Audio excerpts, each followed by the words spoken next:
there's a huge health crisis going on all over the world. While so many of us are struggling with rising obesity and all the diseases that come with it, there's one country that just seems to be playing a different game entirely. So today, we're going to decode the Japanese health blueprint.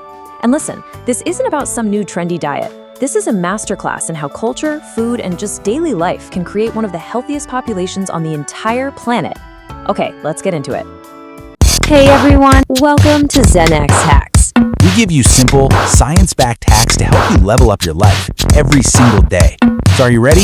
Let's get right into it. First things first, I just want you to look at this number, 3.6%. That's it. That is the adult obesity rate in Japan. In a world where that number is just skyrocketing almost everywhere else, Japan is holding the line. It's a pretty incredible figure on its own, but it gets even crazier when you add a little bit of context. And here's the story that number tells. Just look at that gap. It isn't a small difference, it's a massive chasm. While countries like the US and the UK are dealing with rates that are nearly 10 times higher, Japan just presents this completely different reality. Now, this isn't some statistical fluke. It's the result of a very deliberate, centuries-old way of living. So, that leads to the big question, right? How? How have they pulled this off? This level of public health isn't forced on people, it's just their culture. And it's not about genetics, it's about a framework, a societal blueprint for wellness that is literally woven into the fabric of daily life. And that is exactly what we are going to unpack today. So here's our game plan. We're going to break this whole blueprint down into 4 key pillars: the food they actually eat, the rituals they have around their meals, their whole philosophy on being active, and the cultural bedrock that holds it all together. By the end, you'll see exactly how all these pieces fit together to create this powerful system for a long, healthy life.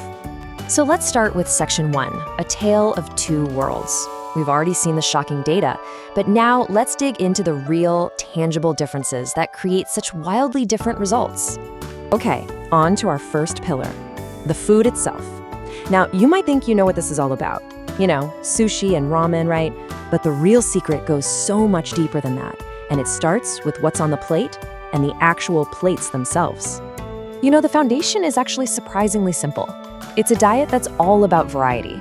It's built on things like vegetables, grains, and fish, with very little saturated fat, processed sugar, or tons of salt. But the real key, the secret ingredient here, is a cultural love for fresh, home-cooked food. This isn't about restricting yourself. It's about a real, genuine appreciation for how good, real, unprocessed food tastes. This slide illustrates the difference in philosophy perfectly.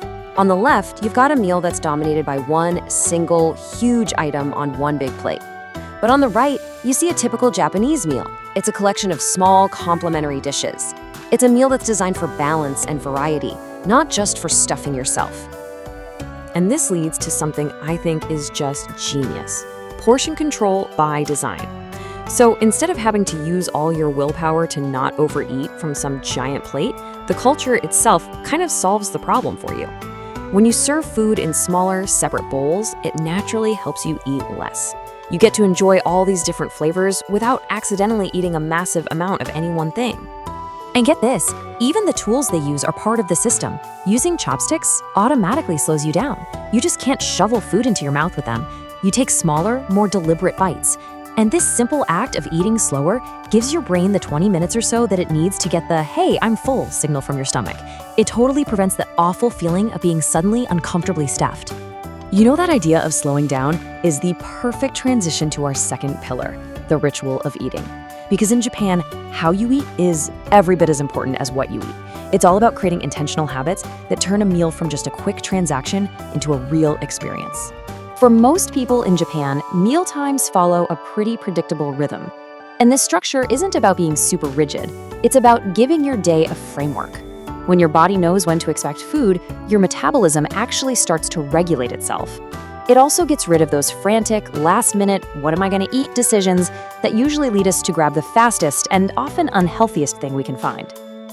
And a really powerful side effect of having these structured, balanced meals is the almost total absence of a snacking culture. Think about it. When your main meals are actually satisfying and nutritionally complete, you just don't get those same intense cravings between them. And that alone cuts out hundreds of empty calories that a lot of us eat without even realizing it. This quote just nails the mindset perfectly.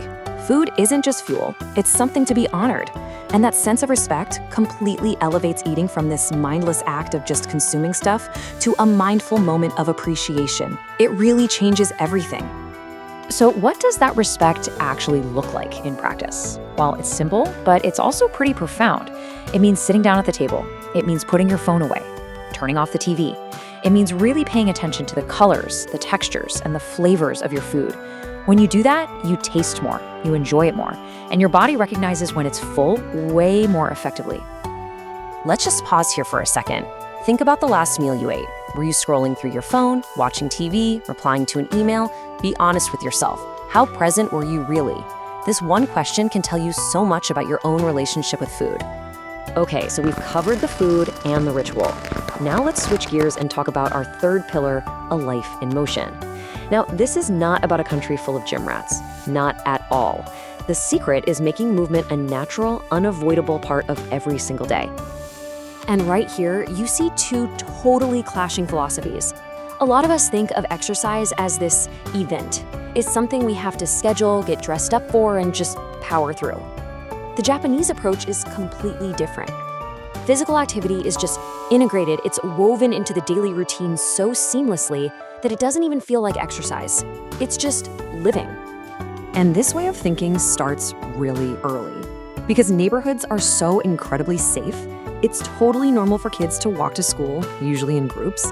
This doesn't just build physical health, it builds this lifelong mental connection, where moving your body is just a normal, pleasant part of getting from point A to point B. And for adults, the daily commute is basically a built-in workout. Japan has this world-class public transit system, so fewer people own cars. The average commute involves walking to the station, maybe climbing some stairs, standing on the train, and then walking again on the other end. All that consistent, low-intensity activity, day after day, has a huge cumulative effect on a person's health. So we've got food, ritual, and motion. But what's the glue that holds all of this together? Well, that's our fourth and final pillar, the cultural foundation. This is like the underlying operating system of social norms and education that makes the healthy choice the easy choice. I mean, just think about the term fast food. In Japan, that doesn't automatically mean burgers and fries. It could be a quick bowl of soba noodles, or a bento box with rice and grilled fish, or an onigiri rice ball. The cultural palate there is just tuned differently. They prefer options that are both convenient and nourishing. And this preference is no accident. It is carefully cultivated. Nutrition education is actually a mandatory part of the curriculum in schools. Kids learn about where their food comes from, how to balance a meal, and what food does for their bodies. They are literally being taught from day one how to be the architects of their own health. Okay, let's look at one last super powerful cultural default. Beverages. The undisputed king of drinks in Japan is green tea. And its calorie count? A perfect 0. Now compare that to a pretty common alternative in other places.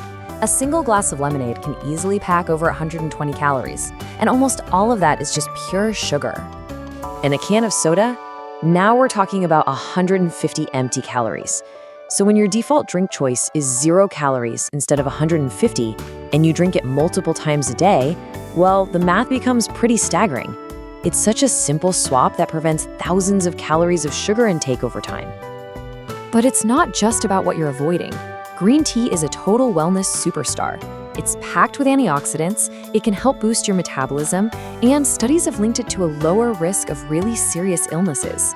It's not just a drink, it's like a daily dose of preventative medicine. All right, so we've explored all 4 core pillars of this incredible system. Let's move on to our final section and put all the pieces of this puzzle together so you can see the whole picture of the Japanese health blueprint. And here it is, the blueprint in its entirety. It's really a beautiful interlocking system, isn't it? It starts with the food, fresh, balanced, and portioned by design. That's supported by the ritual of eating mindfully and on a schedule. It's then energized by a life where motion is just constant and natural. And it's all held together by this cultural foundation of education and social norms that make being healthy the default path. No single pillar could work on its own. Their real power is in how they all support each other. Now, looking at all this, it can feel like a lot. A little overwhelming, right? But the goal isn't to change your entire life overnight. The real question is this: which one small piece of this blueprint could you start with? Maybe it's just using a smaller plate for dinner. Or maybe taking a 10-minute walk after lunch. Or, hey, maybe it's just putting your phone away during one meal. Pick one thing, just one.